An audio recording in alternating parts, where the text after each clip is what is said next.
প্রিয় বন্ধুরা, আজ আমি আমার লেখা কবিতা কেকুড়ায় স্মৃতি থেকে একটা কবিতা আবৃত্তি করে শোনাচ্ছি। কবিতার প্রসঙ্গে একটু বলা দরকার।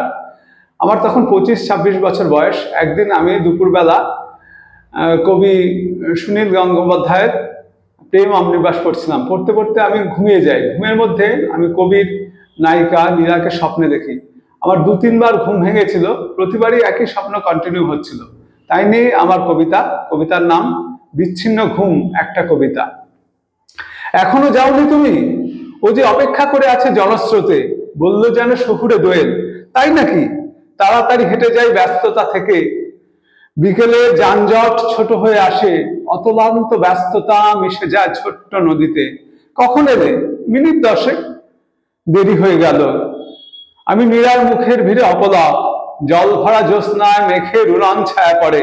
কি দেখছো আমাকে? রূপের বিন্ধ্যাচল।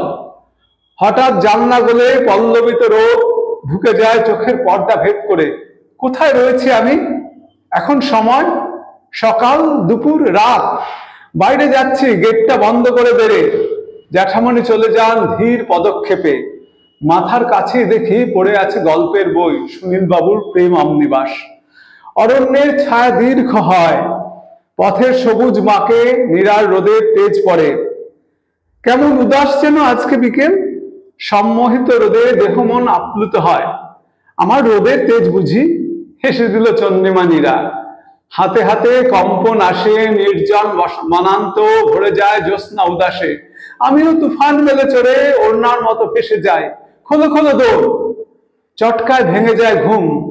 মাথার কাছেই দেখি পড়ে আছে গল্পের বই, সুনীল বাবুর প্রেম অমনিবাস। দোতলার পরিচিত ঘর, জানলায় খোলা হাওয়া নেই, গুমোট মেঘের শ্বাস জীবন উঠোনে। আমার মনটা ভালো নেই, পৃথিবীটা হঠাৎ নিরাশ।